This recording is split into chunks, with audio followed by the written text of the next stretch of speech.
तत्पहारं चिताभूविहारं भवं वेदसारं सदा निर्विकारम्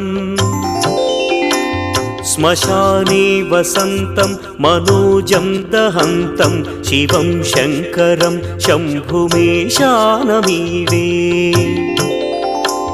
स्वयं यः प्रभाते नरः शूलपाणे पठे स्तोत्ररत्नं त्विह प्राप्य रत्नम् सुपुत्रं सुधान्यं सुमित्रं कळत्रं विचित्रैः समाराध्य मोक्षं प्रयाति।